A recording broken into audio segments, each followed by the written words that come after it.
పూజకు పూలు తెద్దామని వస్తున్నా. ఎన్ని చిట్టి పిట్టలు అల్లరి చేసినా మన పనులు ఉన్నప్పుడు చూసుడు వీలు కాదు.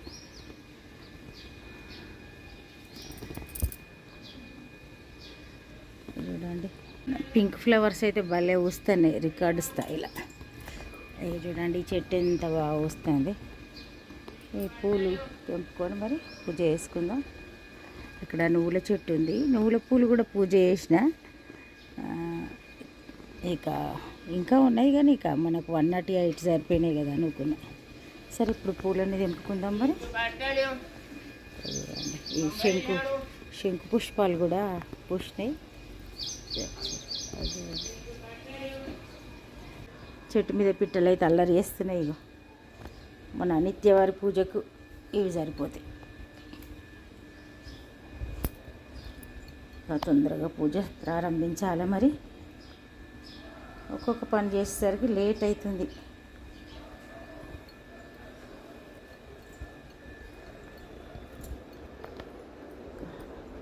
ఈరోజు మందార పూలతోటి పూజ, అన్ని మందారాలతో చేద్దాం. ఇదైతే భలే ఉన్నది కలర్.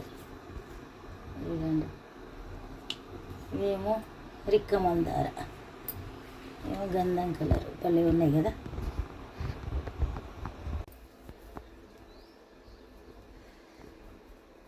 ఇక ఇప్పుడు పూజ సంపూర్ణమైంది, బయటకు వెళ్దాం.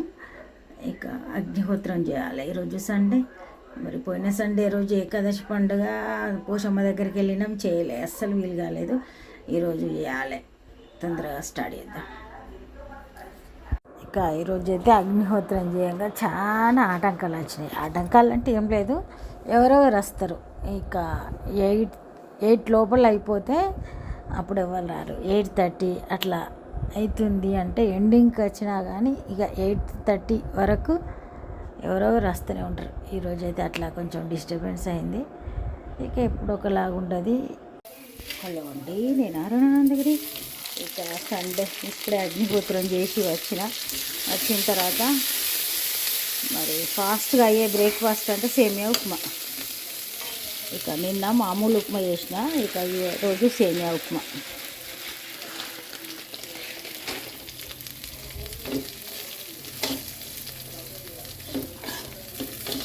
పొద్దున్న లేచినవంటే ఎన్ని పనులు అబ్బా.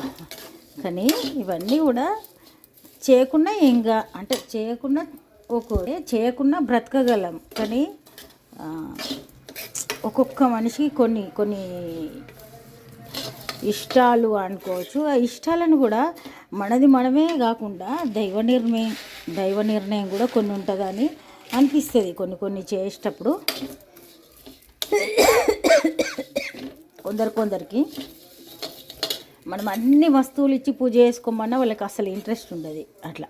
అందుకని అది మనకు దాని మీదకి చేసుకోవాలని ఇంట్రెస్ట్ ఉంది, ఇట్లా అనిపిస్తుంది అంటే అది దైవ నిర్ణయంగా భావించి మనం చేస్తాం. అట్లాంటి వాళ్ళకి అవకాశం వస్తుంది.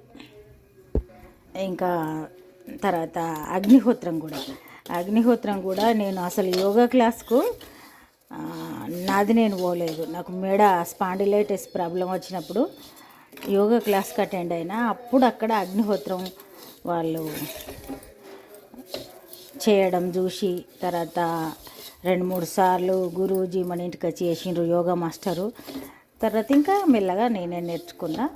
ఈ అగ్నిహోత్రం ఎందుకు అంటే, ఇక అగ్నిహోత్రం చేసినప్పుడు అక్కడ ఒక మంచి పాజిటివ్ వైబ్రేషన్ ఉంటుంది అంటారు. ఇక మా వారు అడ్వకేట్ కాబట్టి ఇక రకరకాల ముచ్చట్లు ఎప్పుడూ జరుగుతూనే ఉంటాయి ఇంట్లో. ఎక్కువ ఈ గొడవలకు సంబంధించినవి ఉంటాయి కదా, అందుకని కొంచెం నెగటివ్ ఉంటుంది అని అనిపిస్తుంది. అందుకని అట్లా చేయడం స్టార్ట్ చేసిన. నేను ఆఫీస్ రూమ్లో చేసేదాన్ని. అయితే ఆ ఎఫెక్ట్ కొంచెం మనకు కూడా పడుతుందేమో అనిపిస్తుంది. నెగటివ్ ముచ్చట్లన్నీ మాట్లాడిన ప్లేస్లో కొంచెం ఆవేశంగా ఉంటారు మనుషులు ఎవరైనా అట్లా. అందుకని అది స్టార్ట్ చేసిన. అది మరి రోజు చేయడం కాదు కాబట్టి సండే మరి అట్లా చేస్తా. ఇక ఆదివారం అంటే సూర్యునికి ఇష్టమైన రోజు, భానువారం అంటారు. ఇక అగ్నిహోత్రం కూడా సూర్యునికి ఆర్ఘ్యం ఇవ్వడమే రోజు పొద్దున సాయంత్రం చేసేది అసలైతే. కానీ మనకు అంత వీలు కాదు కాబట్టి నేను సండే చేయడం స్టార్ట్ చేసిన. ఇక సూర్యుడు అంటే ప్రత్యక్ష దైవం, ఆరోగ్య ప్రదాత, ఇక ఒక శక్తి మనకు కూడా వస్తుంది అనే ఉద్దేశంతో నాకైతే చేసిన కొద్ది కొంచెం మంచిగా అనిపిస్తుంది బాడీ, అందుకని నేను అట్లా చేస్తాను. మన టీ కూడా మసలేదు చూడండి, టీ కూడా రెడీ అయింది. తొందరగా సేమియా ఉప్మా తిని టీ తాగా. అయితే మార్నింగ్ కొంచెం లేట్ అయినా ఏదో రకంగా అనిపిస్తుంది. బ్రేక్ఫాస్ట్ కూడా లేట్గానే ఇవ్వద్దు. మొత్తానికి 9:15 అవుతుంది. సేమియా ఉప్మా రెడీ అయిపోయింది చూడండి, చక్కగా రెడీ అయింది. సర్వ్ చేసుకుందాం. ఈరోజు మరి మన వంట తోటకూర వేస్తున్నా. మొన్న వేస్తే చాలా నచ్చింది మా వారికి. ఇక చేయమంటే వేసిన. మంచిగా 3 సార్లు ఆకు కడిగి ఈ గిన్నెలో పెట్టినాం. ఆకు కడిగి పెట్టిన అంతే. తర్వాత పచ్చిమిర్చి, ఉల్లిగడ్డ, పసుపు, మిరప్పొడి, ఉప్పు, చింతపండు ఇవన్నీ వేసి ఇట్లా పెట్టాలి. ఒక 5 నిమిషాల తర్వాత ఆకంతా దగ్గరికి వస్తుంది, అప్పుడు కలుపుదాం. కలిపి లాస్ట్కు ఒక 10 మినిట్స్ తర్వాత ఉడికిన తర్వాత పోపు వేసుకుంటే సరిపోతుంది. అంతే, సింపుల్ కర్రీ. టేస్ట్ మాత్రం సూపర్ ఉంటుంది. తెల్లవారు ఉన్నా కూడా పాడు కాదు.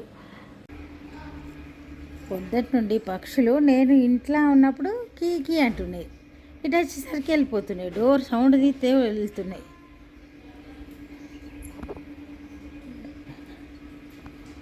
పక్కకు వర్క్ జరుగుతుందిగా, చాలా డిస్టర్బెన్స్ ఉంది.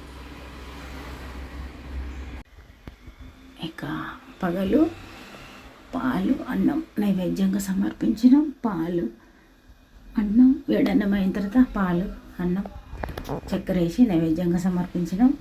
అయితే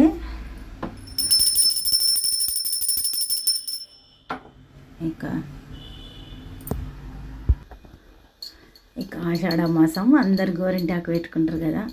ఇక అమ్మవారికి కూడా గోరింటాకు మరి సమర్పించిన. అందుకే ఇప్పుడు పగలు నైవేద్యం సమర్పించి అట్లనే గోరింటాకు కూడా పెట్టిన ఇక్కడ అమ్మవారికి.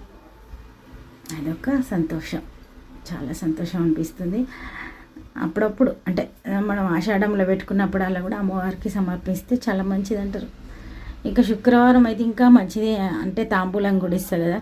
కానీ మనకు ఈరోజు అవైలబుల్ ఉంది కాబట్టి ఈరోజు సమర్పించిన.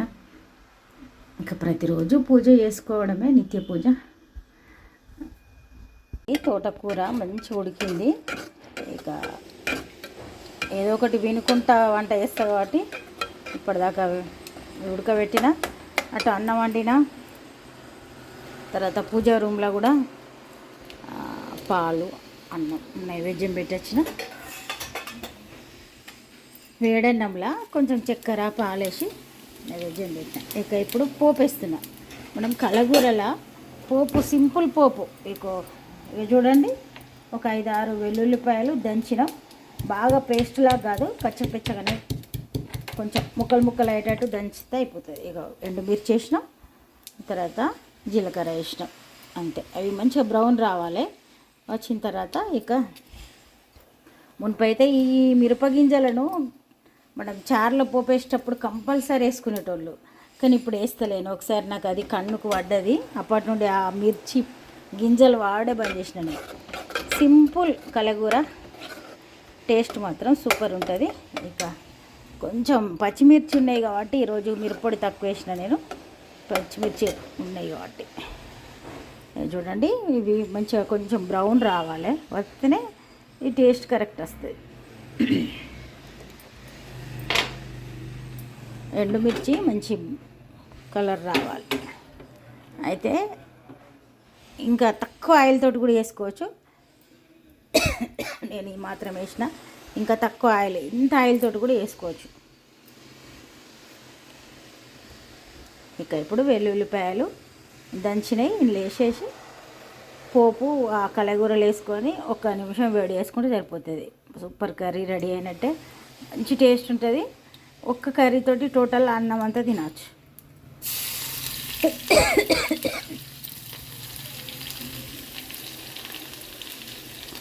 వెల్లుల్లిపాయలు ఎక్కువ ఉంటే మంచిగా ఉంటుంది దీనికి.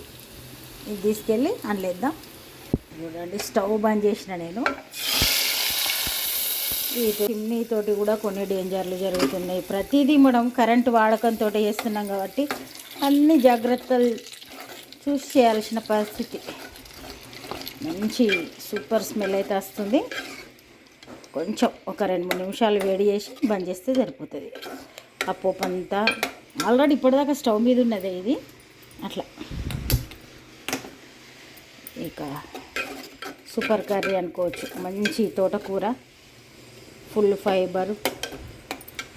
ఇక దీంట్లో కూడా కొంచెం వేసి కలిపి వేయచ్చు.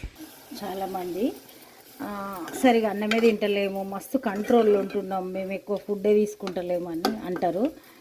ఫుడ్ ఎక్కువ తీసుకున్నా కానీ, ఏది తీసుకున్నా కానీ మనం అది వెంటనే జీర్ణమైందంటే మనకు అవసరం లేని పదార్థాలన్నీ బయటకు వెళ్ళిపోయే సిస్టమ్ అదొకటి కరెక్ట్ ఉండాలి. అట్లాంటప్పుడు మనం ఏది తిన్నా జీర్ణం చేసుకోగలుగుతాం. సరే, మరి వంట అయింది. అన్నమును తోటకూర, తర్వాత పుంటికూర చట్నీ నిన్న చేసిన. ఇక చూడండి పెరుగు. ఇది మరి మన లంచ్. ఇక స్టవ్ బంద్ చేద్దాం, చిమ్నీ హై చేద్దాం.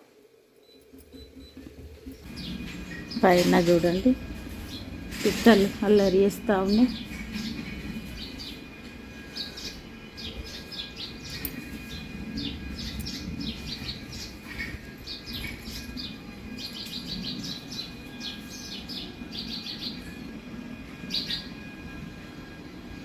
టైం ఎంత అయింది?